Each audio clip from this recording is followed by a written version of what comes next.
Tuh Min, baru aja nyala lagi radionya. Meskipun cuma kayak sekresek, tapi kedengeran kalau radio itu nyala. Sekarang mah udah biasa, didiemin aja di gudang gitu aja balik lemari peninggalan kakek.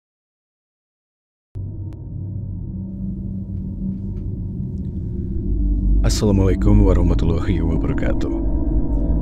Halo semuanya, terima kasih sudah klik video ini. Selamat datang di channel Kitab Hitam, channel yang menceritakan cerita-cerita horor dan misteri yang meskipun kedengaran di luar nalar, tetapi nyata dan ada di sekitar kita. Saya Baskara, host yang akan menceritakan kisah-kisah yang sudah saya kumpulkan di dalam Kitab Hitam. Oh ya, sebelum itu saya juga meminta support kalian semua untuk dapat klik like dan subscribe agar channel ini bisa berkembang menjadi lebih baik lagi ke depannya. Baiklah, tanpa berlama-lama lagi, ambil posisi paling nyaman kalian dan dengarkan cerita pertama dari Kitab Hitam.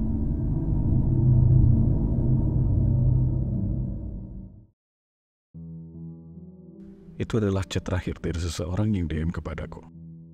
Seseorang yang mengatakan bahwa dia mempunyai suatu radio yang sering menyala di waktu-waktu tertentu, di malam-malam tertentu, dan setelah beberapa jam, radio itu mati kembali.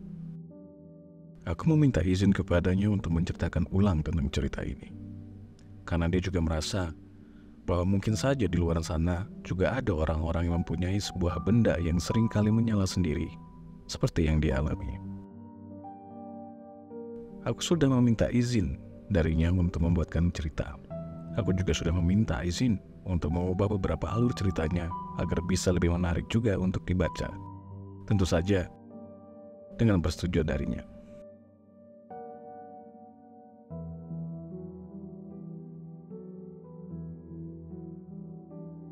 Aku akan memakai sudut pandang dirinya, seorang wanita yang seumur hidupnya memiliki radio tua dengan segala misteri yang ada di dalamnya.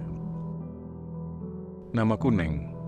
Aku tinggal di salah satu tempat di Bandung Utara, suatu tempat yang sangat dingin dengan perkebunan yang luas di mana-mana. Dari kecil, aku tinggal di sebuah rumah sederhana, sebuah rumah yang awalnya kebun milik pengusaha Belanda yang mengelola tempat ini puluhan tahun yang lalu. Bandung Utara memang banyak sekali kebun-kebun dan rumah-rumah Belanda. Mereka memang senang tinggal di sini. Selain udara yang dingin, tempatnya juga sejuk dan bisa dipakai untuk perkebunan.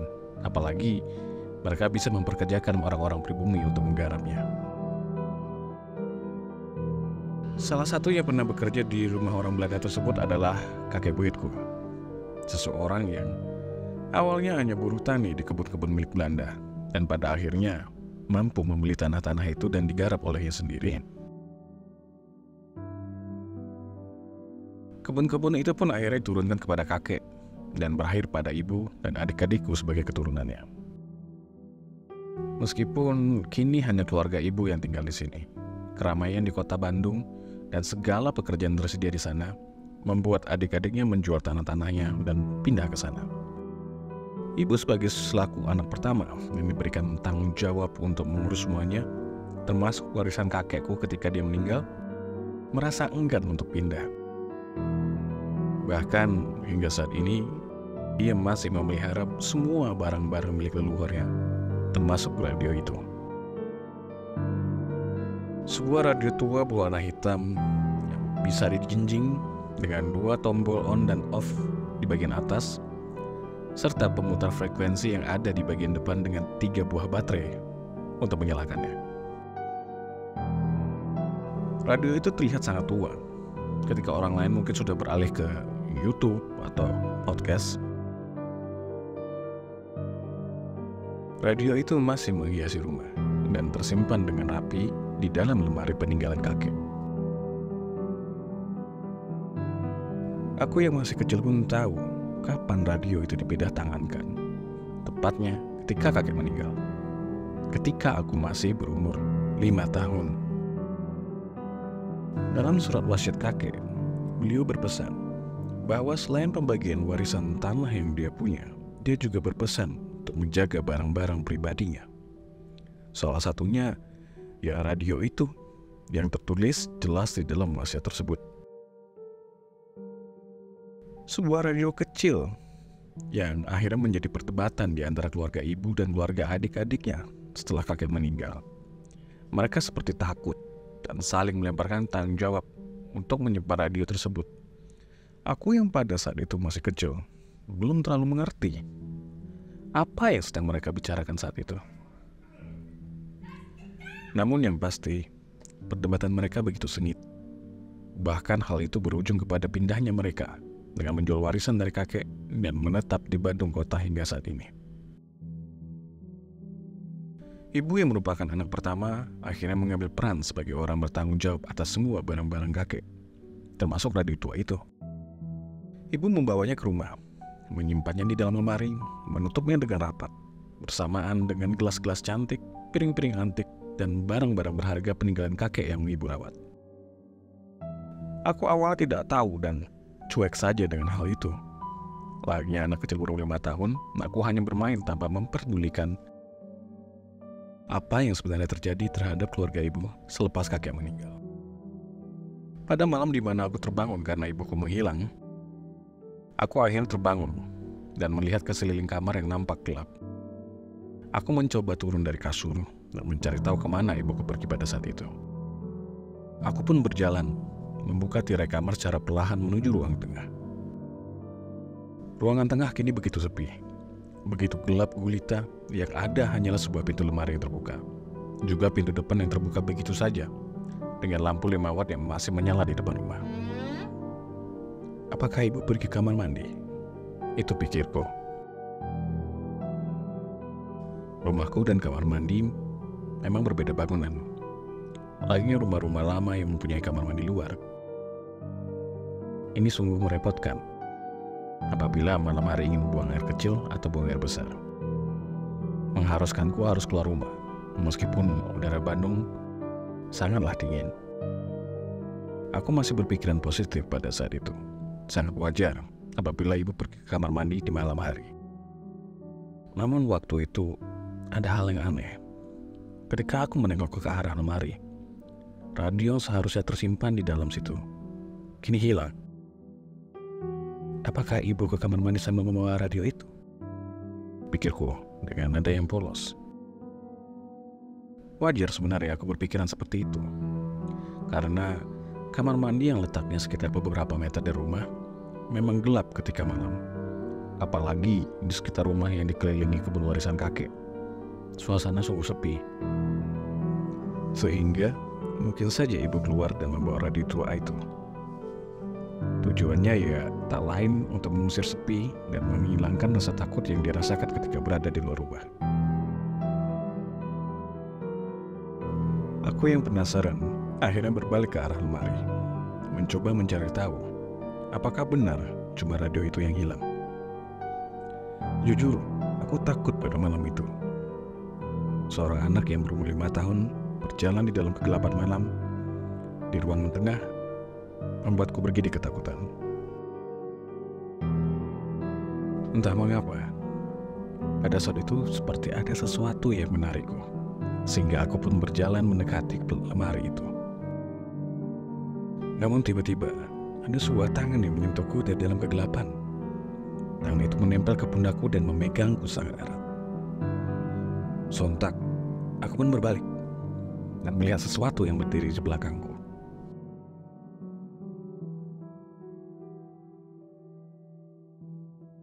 Neng, kenapa bangun? Udah, Neng mau bobo lagi ya. Dingin melemah, nanti Neng sakit. Tanya ibuku yang tiba-tiba muncul dari belakang dengan nadanya yang sedikit panik. Entah mengapa, ibu seperti tergesa-gesa dan langsung menggendongku pada saat itu. Membawaku kembali ke kamar dengan sedikit berlari. Dia beberapa kali menengok ke arah pintu yang terbuka sambil menyuruhku untuk kembali ke kamar. Aku tidak bisa melihat raut wajah ibu karena begitu gelap pada saat itu. Tapi aku tahu dari hembusan nafasnya, juga detak jantung yang berdetak kencang, Dia seperti sedang panik dan ketakutan setelah melihatku berdiri di ruangan pada tengah malam itu. Ibu menggendongku dengan segera, meninggalkan pintu lemari dan pintu rumah yang masih terbuka begitu saja. Dia tidak seperti peduli akan hal itu dan lebih memilih untuk membawaku ke kamar dengan sedikit berlari. Wah, itu pintunya belum ditutup? Begitu tanyaku. Ibu seperti tidak mendengarkan apa yang aku katakan. Dia hanya berjalan terus ke arah kamar dan menidurkanku seperti biasa. Mah, itu pintunya belum tutup. Nanti ada maling. Aku bertanya ketika ibu menidurkanku di kamar. Namun dia hanya tersenyum dan mengusap-ngusap kepalaku sambil bersenandung agar aku mengantuk kembali dan tertidur.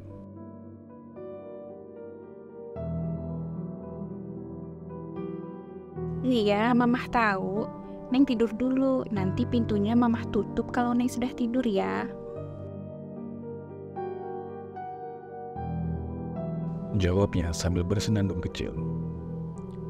Di tengah-tengah proses menidurkanku, aku yang sedikit ngantuk tiba-tiba dikejutkan oleh suara radio yang tiba-tiba menyala dari luar. Tepatnya, suara itu berasal dari halaman rumah yang diterangi oleh lampu 5 watt yang redup pada malam itu. Ibu seperti kaget ketika mendengar hal itu. Aku yang masih terkantuk-kantuk di tempat tidur bisa dengan jelas melihat ibu yang menengok ke arah tirai kamar. Tak lama kemudian, ibu langsung berpaling ke arahku dan menyuruhku kembali agar cepat tertidur. Di tengah-tengah suara pagelaran wayang golek yang terdengar sampai ke kamar dari radio yang menyala di luar sana. Secara samar-samar aku juga mendengar suara seseorang yang sedang tertawa di luar sana.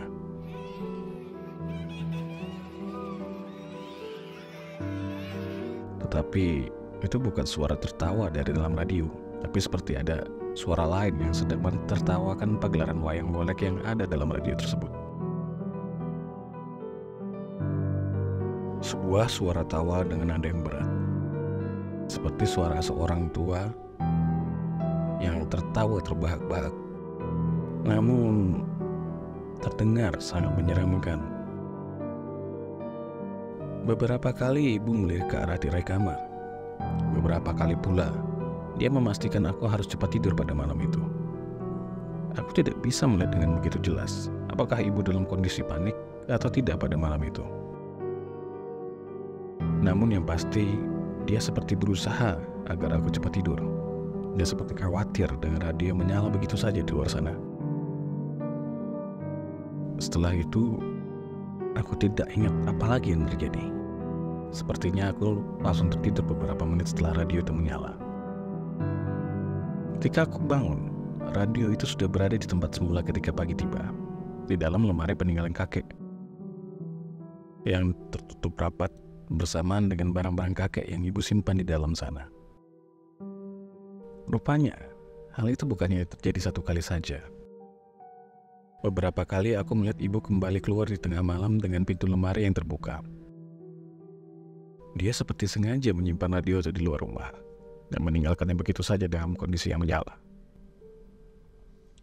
Di malam Kamis minggu pertama setiap 1 bulan sekali, aku ingat betul bahwa itu adalah jadwal radio itu harus keluar rumah dan menyala begitu saja sepanjang malam. Aku yang awalnya takut, lama-kelamaan menjadi terbiasa.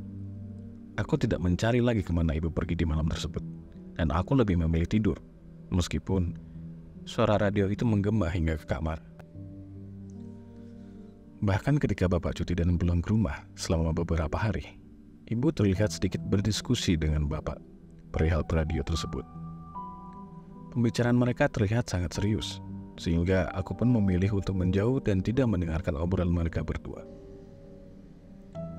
Beberapa kali bapak menunjuk ke arah lemari, tepatnya ke arah radio tersebut dengan nada yang sedikit marah. Namun ibu menjawabnya dengan sedikit meneteskan air mata, seperti ada sesuatu yang dipertahankan dengan radio tersebut, sehingga dia rela berdebat dengan bapak. Akhirnya bapak mengalah. Dia lebih memilih diam dan seolah tidak peduli dengan radio tersebut.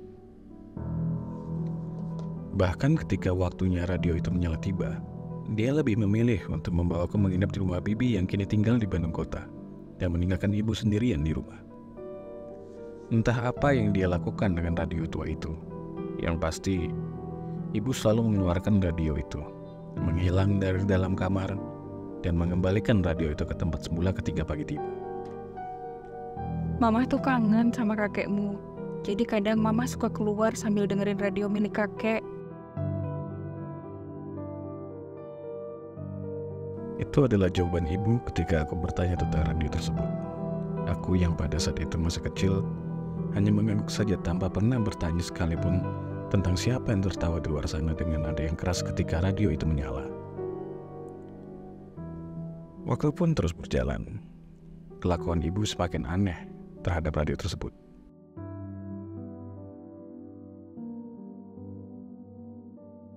Aku yang pada saat itu masih kecil seringkali mengambil piring dan gelas-gelas kepunyaan kakek yang mempunyai ukuran cantik untuk bermain masak-masakan bersama teman-teman.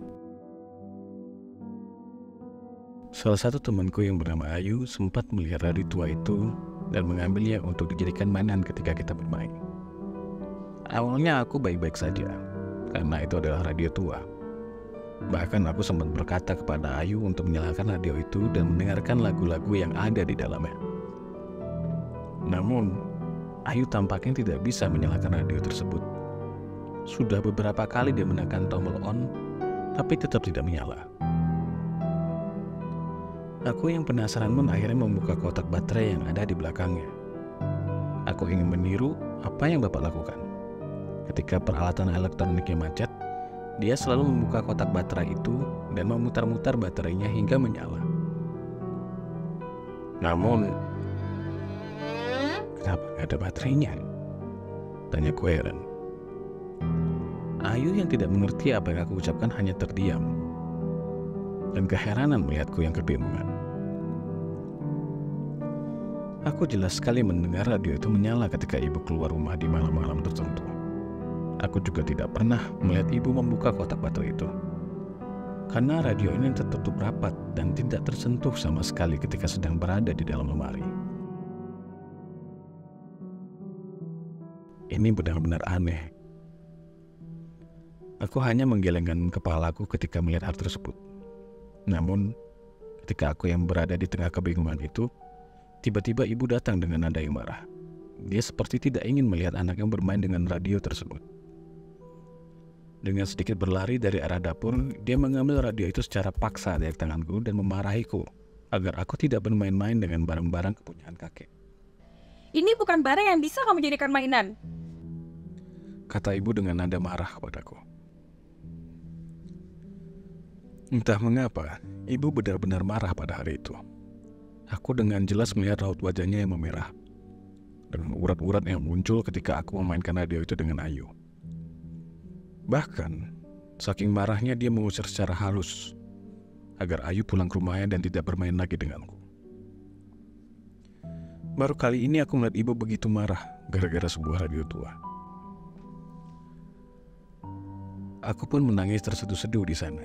Sambil mengeluarkan air mata, aku pun berlari dan meninggalkan piring, gelas, serta benda-benda yang awalnya aku mainkan di halaman rumah dan masuk ke dalam kamar. Dari sana ibu akhirnya mengunci lemari itu. Dia bahkan membeli gembok agar aku tidak seenaknya membuka lemari itu dan bermain-main dengan benda kepunyaan kakek di rumah.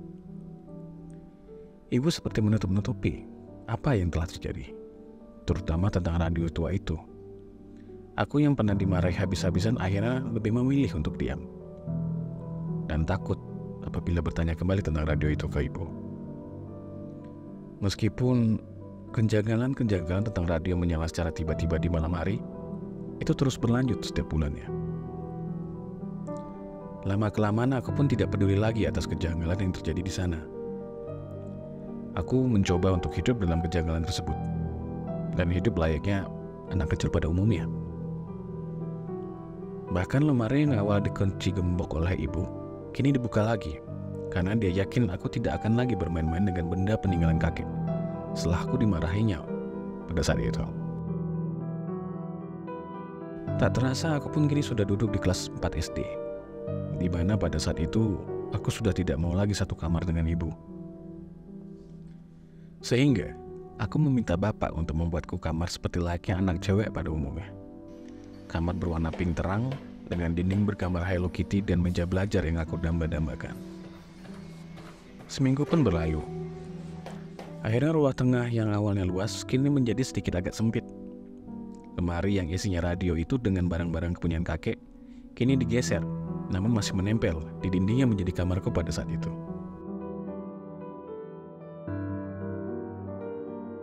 Kamarku hanya tertutup oleh lemari itu dan dinding triplek yang dicat menyerupai dinding berwarna putih.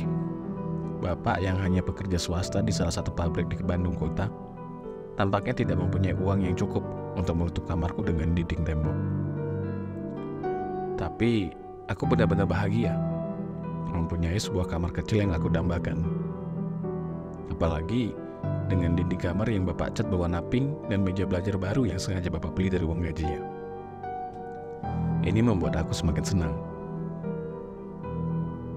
Namun, entah mengapa, ketika aku mulai menempati kamar tersebut, ekspresi ibu seperti sedikit ketakutan. Karena dinding kamar yang aku tempati sangat dekat dengan lemari yang berisi radio itu. Sehingga tak lama setelah aku memindahkan semua baju-bajuku ke sana, ibu tiba-tiba membuka lemari itu, mengambil radio tersebut dan menyimpannya di salah satu laci di dalam lemarinya. Lalu menguncinya dengan rapat dan menggantung kuncinya di paku yang berada di dalam kamarnya. Apakah ibu melakukan hal tersebut karena kamarku dekat dengan lemari itu? Atau mungkin adalah alasan lain atas apa yang ibu lakukan terhadap radio itu? Entahlah, aku tidak tahu kenapa ibu melakukan hal tersebut. Karena hanya radio itu saja yang diambil, sedangkan barang-barang peninggalan kakek lainnya masih berada di dalam lemari tersebut. Beberapa malam pun berganti. Aku yang terbiasa tidur di kamar bersama ibu dan bapak ketika dia libur bekerja, kini merasa sepi ketika aku menempati kamar ini sendirian. Maklum saja, aku masih belum terbiasa dengan suasana ini. Meskipun aku sudah mempunyai kamar sendiri, tapi aku belum bisa untuk tidur tanpa ada ibu yang tidur di sampingku. Apalagi malam ini terasa sangat dingin. Aku hanya bisa memandangi gambar-gambar di dinding dengan lampu kamar kecil yang berwarna hijau. Aku sengaja meminta bapak membelikan lampu kecil tersebut, sehingga ketika aku tidur, kamarku tidak terasa gelap, karena masih ada satu titik kecil cahaya yang redup ketika lampu kamar dimatikan. Entah mengapa, di malam ini aku sulit untuk memejamkan mata. Aku hanya bisa tiduran di kamar tanpa bisa tertidur. Seperti ada sesuatu yang membuatku terbangun, meskipun aku sudah beberapa kali untuk mencoba tidur pada malam itu. Tiba-tiba,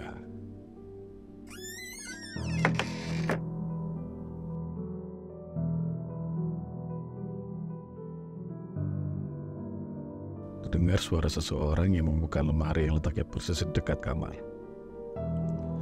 Engselnya sudah bergerak menimbulkan bunyi yang terdengar hingga ke dalam.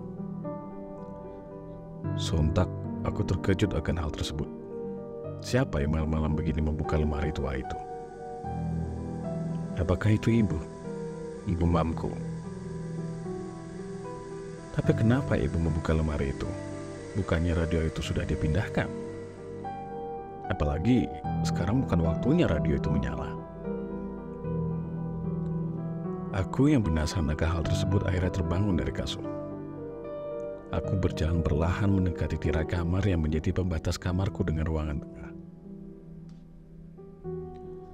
Apa yang aku pikirkan sepertinya benar, karena nampak ada sebuah bayangan yang berdiri di depan lemari itu.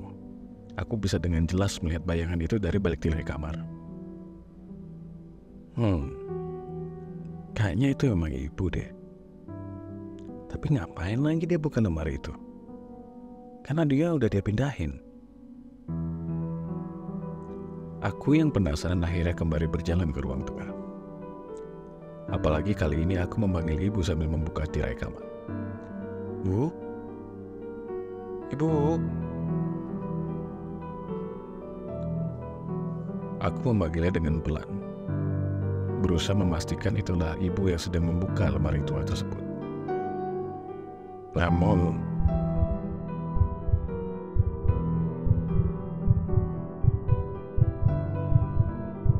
Aku seketika terdiam ketika aku membuka tirai kamar. Karena aku tidak melihat siapapun di sana.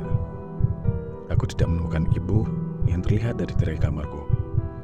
Aku tidak melihat apapun yang berdiri di depan lemari tua itu. Semua nampak kosong. Yang ada hanyalah pintu lemari yang terbuka. Namun dengan radio tua yang entah mengapa kini muncul lagi di dalam lemari itu. Padahal ibu sudah memindahkannya beberapa hari yang lalu. Tentu saja ini membuatku terdiam. Tubuhku kaku dan kesulitan untuk bergerak. Nafasku mendadak menjadi berat dengan jantungku yang berdetak dengan kencang. Aku takut. Aku benar-benar ketakutan atas apa yang aku lihat. Siapa yang berdiri di sana tadi? Lalu, kenapa radio itu bisa kembali lagi ke dalam lemari tua itu? Keringat dingin seketika muncul dan membasahi punggungku. Butuh beberapa menit agar aku bisa tersadar bahwa apa yang aku lihat bukanlah sesuatu yang wajar ataupun normal. Tak lama aku berteriak. Sambil berlari, aku pergi ke arah kamar ibu untuk membangunkannya. Dengan sedikit menangis, aku langsung melewati lemari yang terbuka itu dan belok ke kamar ibu dengan tergesa-gesa. Ibu, radio itu, Bu. Radio itu. Itu tadi seperti ada yang bawa dan naruh lagi ke dalam lemari ruang tengah. Kataku sambil menggoyang-goyangkan tubuh ibu dengan nada yang sedikit menangis. Hal itu tentu saja membuat ibu bangun. Dengan sedikit terkantuk-kantuk, dia mendengarkan apa yang aku bicarakan. Dan ketika sadar bahwa aku membicarakan radio tersebut, ia kaget. Dan seketika terbangun sambil mengambil kunci lemari kamar yang menggantung di dinding. Dia seakan tidak percaya atas apa yang aku katakan. Ibu langsung membuka lemari itu dan membuka laci yang ada di dalamnya. Tiba-tiba ia terdiam. Tepat ketika dia membuka lemari kecil tersebut. Raut wajahnya mendadak pucat, bahkan dia sempat menoleh ke arahku yang masih menangis di atas kasur dengan kondisi yang ketakutan. Radio yang ia pindahkan dan dia simpan di dalam kamar kini menghilang. Dia tidak menemukan apapun di dalam lacinya. Ibu yang memastikan atas apa yang aku katakan langsung keluar kamar, meninggalkanku sana sendirian sebelum akhirnya kembali dengan nafas yang terengah-engah. Sepertinya ibu beneran mendapati radio itu kembali ke lemari tua tersebut. Sekarang kamu tidur bareng ibu aja di sini ya.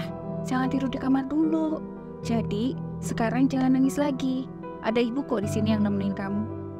Kata ibu yang kembali dari ruang tengah dengan wajah yang panik pada saat itu. Neng, bangun. Sarapan udah siap. Aku kembali terbangun ketika pagi tiba. Tercium aroma masakan ibu yang membuatku langsung membuka mata dan duduk di atas kasur pagi itu. Tak lama kemudian, ibu membuka tirai dan mengajakku untuk keluar kamar sambil tersenyum. Wajahnya terlihat tenang. Sepertinya ia sudah melupakan kejadian yang semalam. Aku pun keluar kamar, melihat ke arah lemari peninggalan kakek dan melihat radio itu masih tersimpan di sana. Tapi kali ini ketika aku melihatnya sedikit lama, pandanganku tiba-tiba dialihkan oleh ibu. Udah, jangan diliatin terus. Ayo makan lalu mandi dan pergi sekolah. Aku hanya mengangguk dan duduk di depan makanan yang sudah ibu buatkan pagi itu. Entah mengapa, aku kembali lagi penasaran akan radio tersebut. Setelah bertahun-tahun aku membiasakan diri dengan radio itu beserta semua kejanggalannya.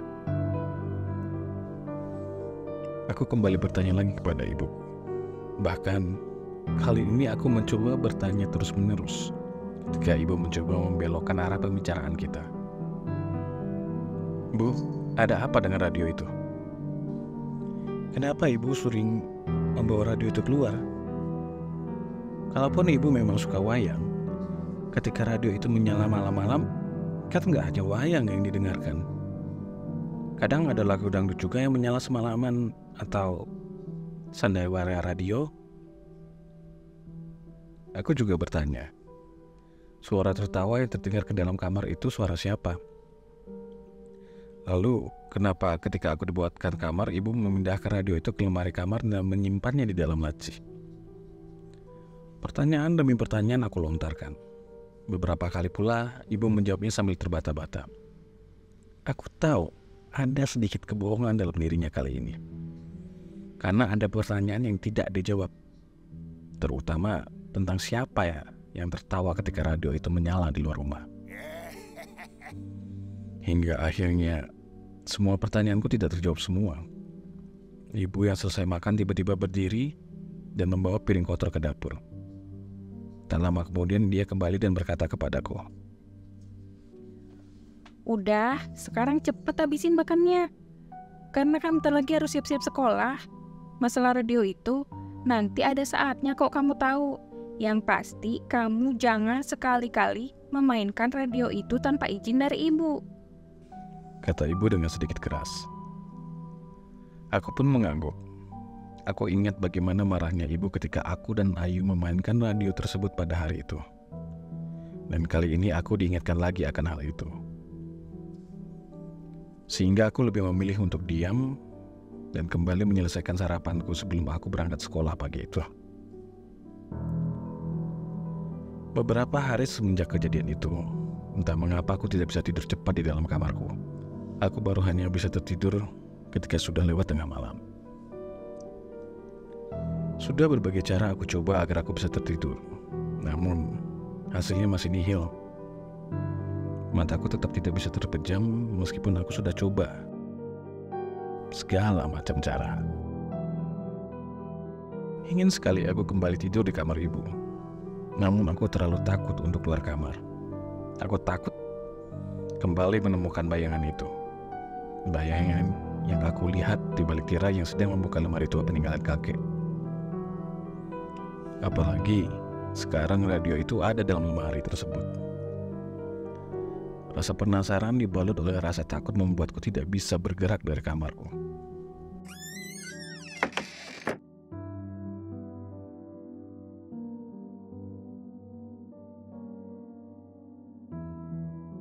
Di saat itulah aku tiba-tiba dikejutkan oleh seseorang yang membuka pintu rumah. Lalu tak lama aku juga mendengar sebuah langkah kaki yang mendekati lemari itu dan membukanya secara perlahan. Aku baru ingat, ini adalah malam di mana radio itu menyala. Sehingga mungkin saja ibu yang mengeluarkan radio itu dan menyimpannya di luar. Benar saja, ketika aku mencoba melihatnya dari balik tirai, aku melihat ibu yang berjalan keluar rumah sambil membawa radio itu. Dia menyimpannya di halaman seperti biasanya dan kembali ke ruangan tengah dan duduk di sana. Dia duduk dengan tubuhnya yang menyindir ke arah tembok rumah. Matanya yang terkantuk-kantuk terlihat jelas dengan rambut panjangnya yang terlihat acak-acakan pada malam itu.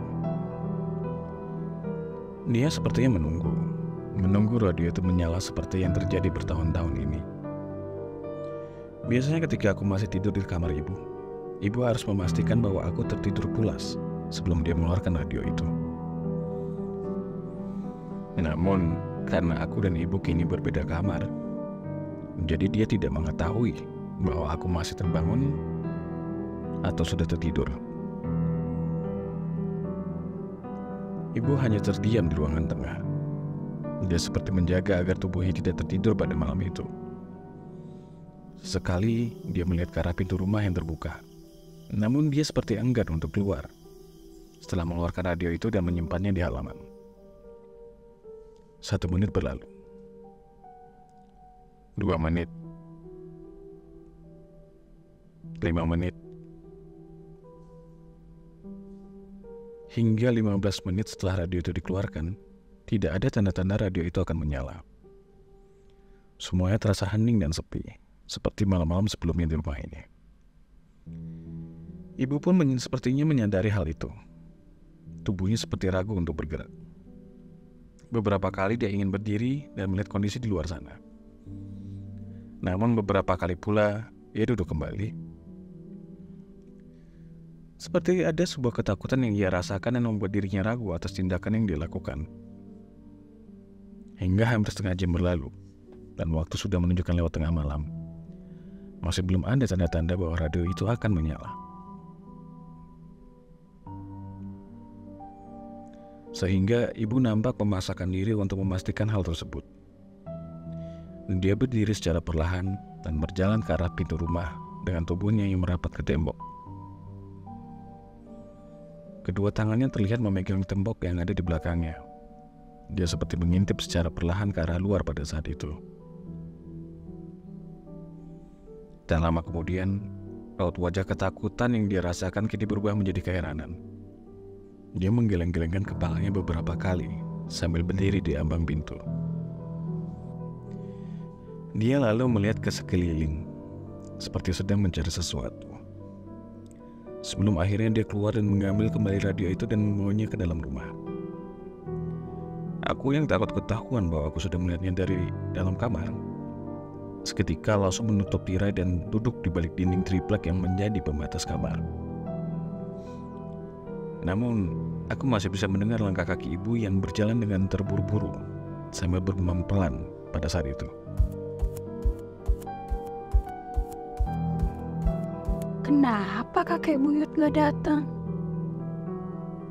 Kata ibu sambil menyimpan radio itu ke dalam lemari. Kenapa ibu berbicara seperti itu? Bukannya kakek buyut sudah lama meninggal? Gumamku yang duduk di balik dinding triplek kamar yang tipis itu. Tentu saja, hal itu menjadi pertanyaan bagiku. Apalagi yang aku tahu kakek buyut adalah orang yang sudah lama meninggal. Bahkan jauh sebelum aku lahir. Semakin lama semakin banyak pertanyaannya menumpuk di dalam kepala aku. Namun, aku seperti enggan untuk bertanya.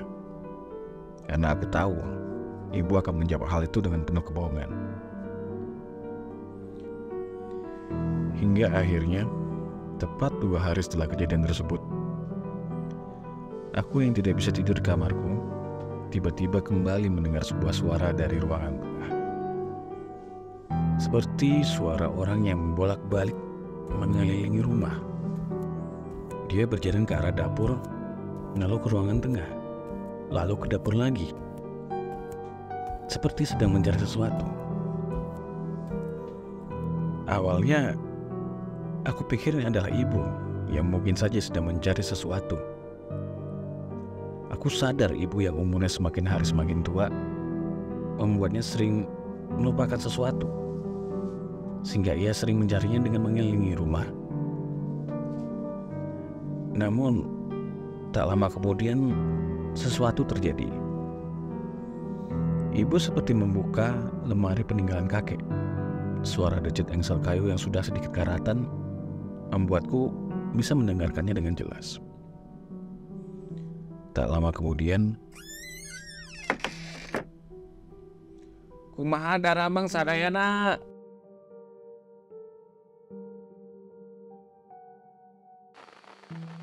Bertemu lagi dengan Wak Kepo di acara kamu, acara yang dinanti di jam ini. Di acara ya, betul. Dongeng yang akan dibawakan oleh Wak Kepo sekarang. Dengan pertunjukan cerita yang berjudul yaitu Si Rawing Saat Ini. suara radio tiba-tiba terdengar olehku. Suara dari salah satu pendongeng terkenal yang bernama Wak Kepo, yang seringkali bercerita tentang seorang pendekar bernama Si Rawing yang bisa didengarkan di radio. Aku sangat ingat betul suara ini. Ini adalah suara dari radio yang ada di dalam lemari peninggalan kakek. Namun, aku merasa aneh. Siapa yang kini mengeluarkan radio itu dan mendengarkannya di ruang tengah? Apa itu ibu? Pertanyaan itu seketika muncul dalam pikiranku. Aku tahu, radio itu tidak akan menyala di waktu yang seharusnya. Apalagi, sekarang bukan waktunya untuk radio itu menyala. Karena apabila hari ini adalah waktunya, ibu pasti akan mengeluarkan radio itu dan menyimpannya di luar. Tidak seperti ini, di mana radio itu dinyalakan di ruang tengah. Tiba-tiba jantungku berdetak kencang. Aku yang tiduran di kasur tiba-tiba merasakan hal yang tidak enak. Aura yang dalam kamar tiba-tiba mencekam. Seperti ada sesuatu yang menekan tubuhku pada saat itu. Apalagi kamarku sangat dekat dengan lemari peninggalan kakek yang hanya terpisah oleh dinding triplek tipis yang menjadi pembatasnya. Aku terus-menerus berpikir tentang radio itu yang semakin lama suaranya semakin kencang. Suara dari radio waktu itu menceritakan sandiwara radio tentang bagaimana si Raweng harus berhadapan dengan dedemit gunung yang mengutuk sebuah desa, sehingga membelenggu dan menyiksa masyarakat desa tersebut.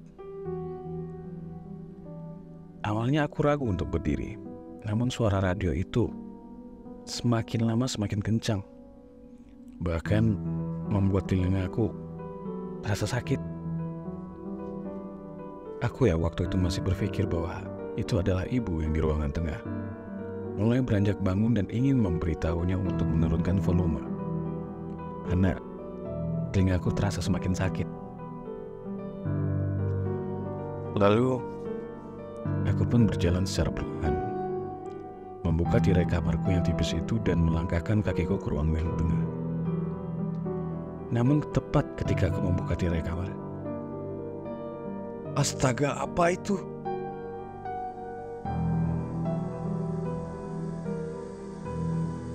Apa yang aku lihat bukanlah ibu yang aku kenal, tapi seseorang yang lain.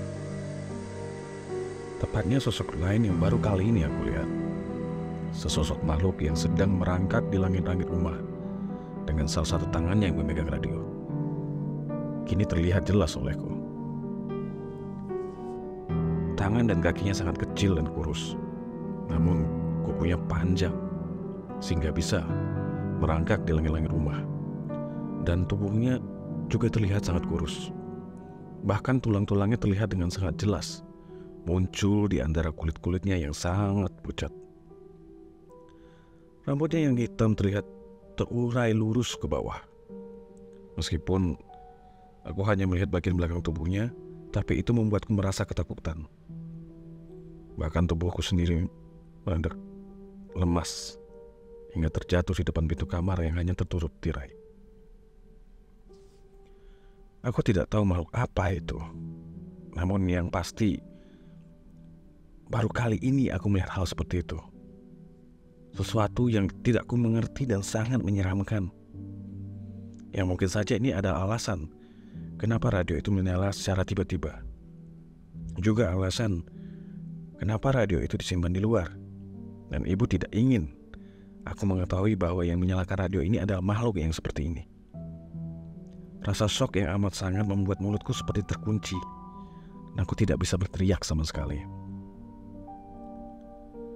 Apalagi sepertinya makhluk itu sekarang tahu bahwa aku melihatnya. Seketika itu juga dia langsung memutar tubuhnya dan kepalanya memutar 180 derajat sehingga dia bisa menatapku lurus dari atas. Lalu tiba-tiba dia melompat tepat ke atas tubuhku yang kini terbaring di atas lantai. Aku begitu shock, rasa takutku semakin menjadi-jadi.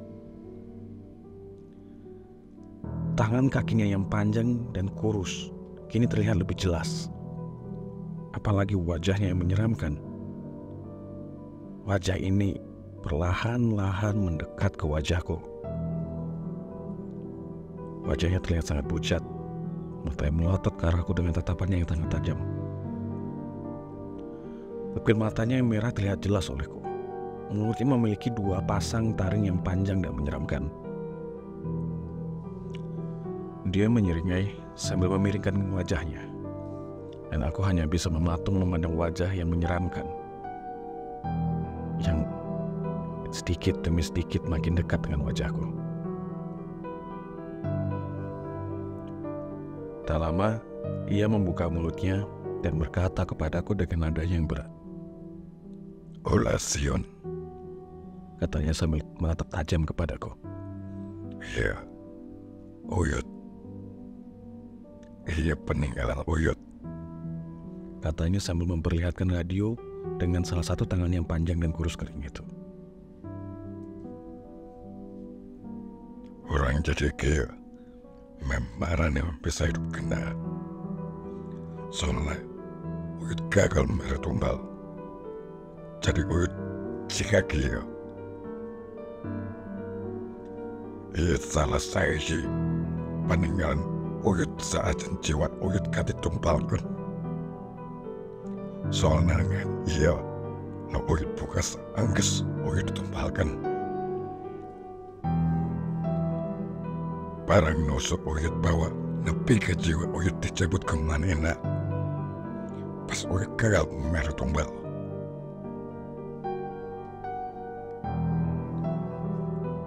Aku yang lemas tidak bisa menahan kesadaranku lagi pada saat itu. Meskipun nampaknya dia tidak ingin menyakitiku. Akan tetapi wajahnya benar-benar menakutkan. Dan dia mengaku bahwa dia adalah kakek buyutku. Hal yang sangat sulit untuk kupercaya.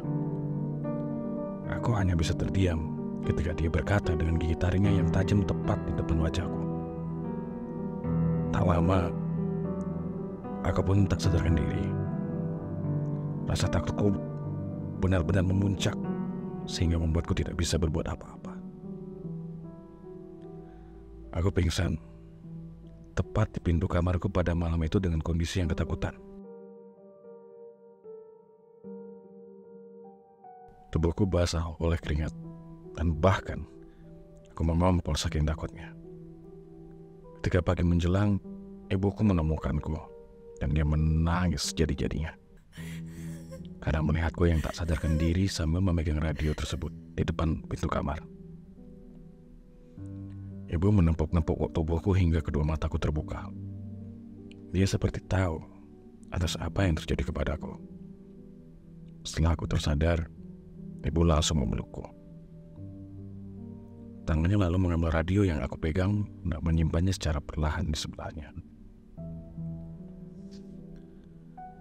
Tepat beberapa jam setelah aku tak sadarkan diri, ibu menelepon bapak dan memaksa dia untuk pulang saat itu juga. Bapakku yang waktu itu panik langsung berangkat dari tempat kerjanya dan pulang ke rumah. Sampainya di rumah, bapak langsung berkata kepada ibu bahwa sudah saatnya aku tahu tentang radio itu. Seperti halnya bapak ketika pertama kali menikah dengan ibu, sewaktu kakek masih ada. Jujur, aku heran atas ucapan bapak. Sepertinya bukan aku saja yang mengalami sesuatu yang menyeramkan terkait radio itu. Karena bapak yang merupakan orang luar dari keluarga inti ini pun mengalami hal yang sama. Akhirnya, aku, ibu, dan bapak duduk bersama. Mereka terdiam cukup lama dan saling bertatapan, mencoba merangkai kata yang tepat untuk menceritakan misteri apa yang ada di balik radio tua itu. Apalagi anak yang ada di depan mereka sekarang adalah seorang anak SD yang bahkan tidak tahu apa-apa mengenai hal-hal mistis ataupun gaib. Setelah terdiam beberapa lama, ibu pun akhirnya bercerita. Neng, apa yang kamu lihat semalam bukanlah mimpi atau halusinasi. Dan semua yang diucapkan oleh makhluk itu adalah kenyataan, Neng. Itu semua adalah aib yang ditutupi oleh keluarga kita, terutama tentang kakek buyutmu. Ibu mendadak terdiam sebentar. Dia seperti mencoba merangkai kata agar aku mengerti apa yang akan dicoba jelaskan.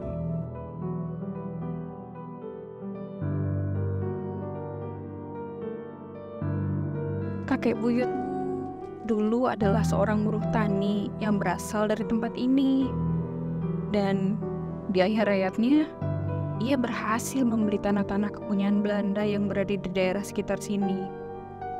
Hal ini sebenarnya sedikit mustahil, karena tidak mungkin seorang buruh tani bisa membeli sebagian besar tanah-tanah ini meskipun dia kerja banting tulang hingga akhir hayatnya. Namun, ternyata kakek buyutmu melakukan hal lain yang membuat dia kaya raya. Hal yang seharusnya tidak dia lakukan. Dia melakukan sebuah perjanjian dengan sesuatu yang salah. Dan uang yang dia dapatkan dari perjanjian itu, dia gunakan untuk membeli tanah-tanah yang ada di sekitar sini. Tanah dan kebun ini kemudian diwariskan kepada keturunannya, yaitu kepada kakekmu, dan turun kembali kepadaku selaku cucunya. Dan mungkin saja nantinya kepadamu selaku cicitnya, Neng. Memang kakek buyutmu itu salah. Dia melakukan perjanjian yang salah. Tapi dia tidak pernah mencelakakan keluarganya. Bahkan alasan utama dia berbuat seperti ini adalah demi keluarganya. Ibu kembali terdiam. Dia sepertinya sulit mengatakan hal berikutnya. Sehingga dia menoleh kembali ke arah bapak yang ada duduk di sampingnya.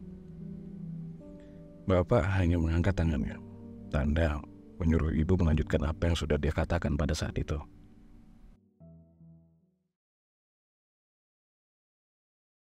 Kakek buyutmu sebenarnya belum meninggal, Neng.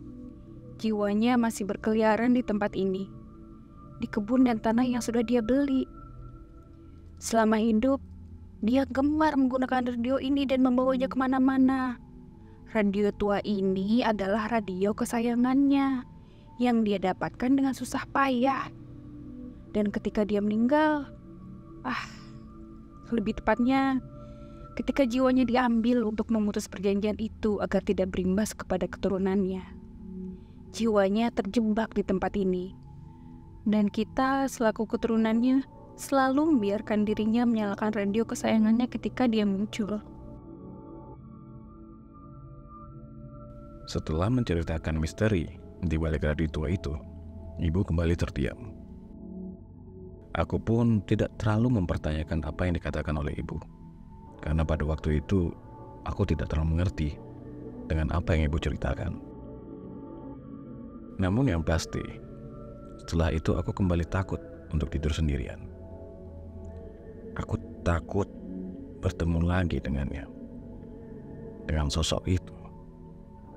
Meskipun kata ibu itu adalah jiwa dari leluhurku.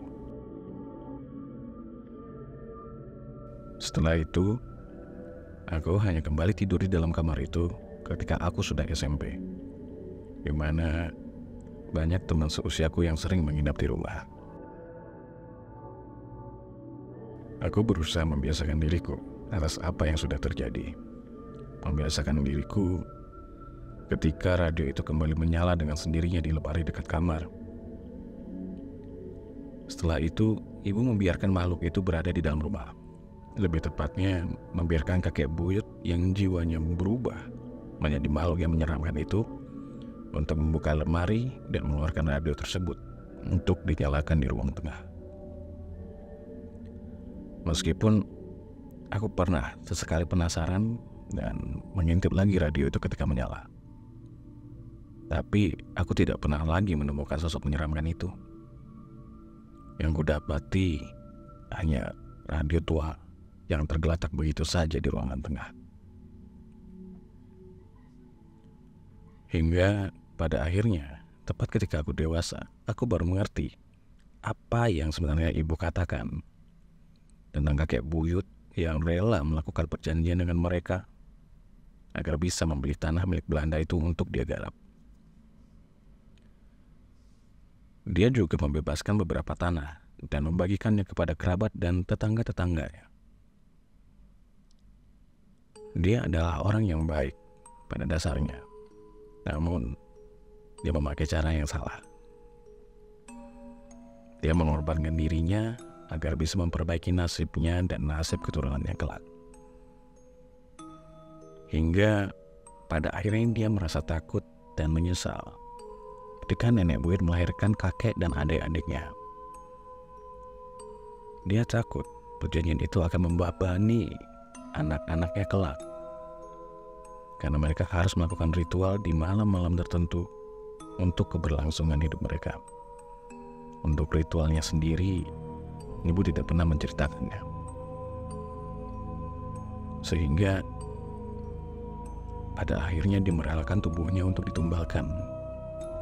Dia dengan sengaja melakukan itu untuk memutus mata rantai perjanjian tersebut.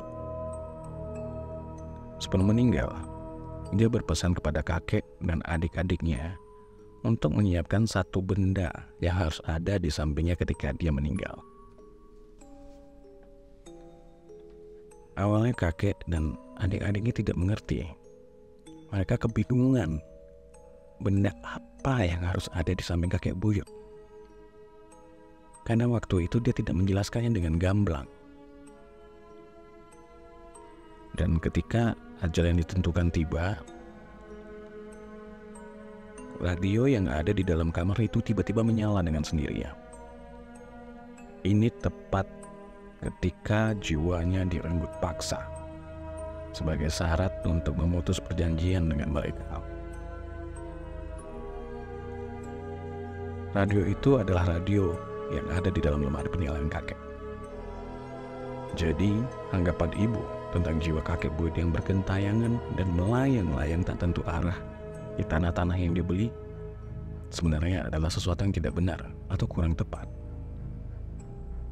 Aku pun menyadari bahwa pada kenyataannya jiwa kakek buyut itu malah terjebak di dalam radio tua tersebut.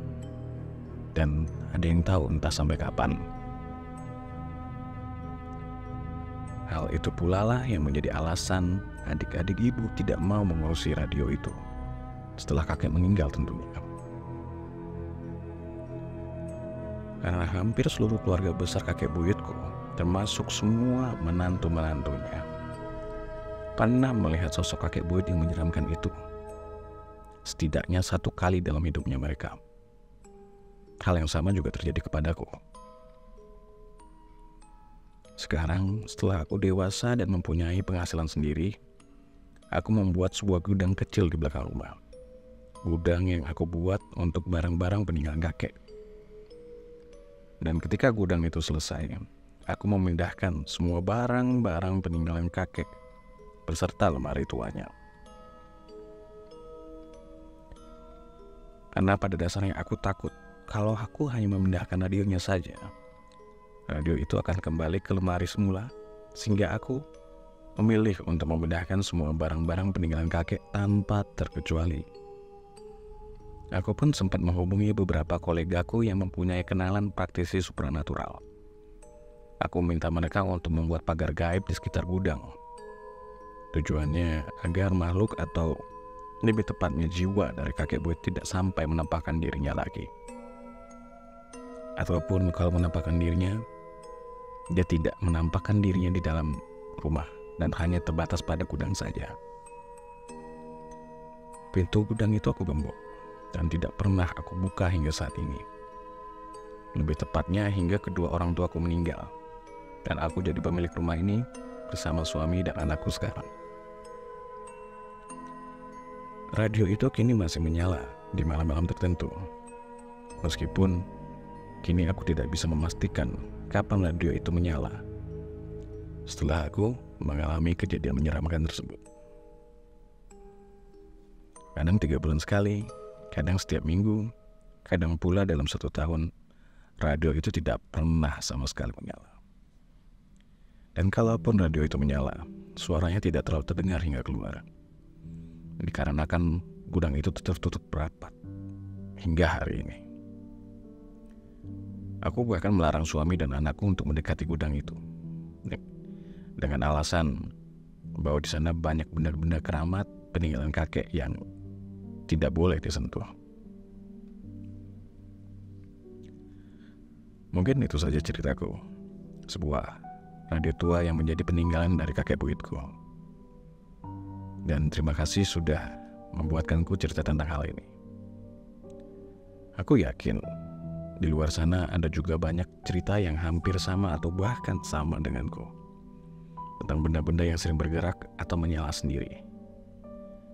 Meskipun pemiliknya sudah meninggal Dan seringkali ada misteri gelap yang menyertai.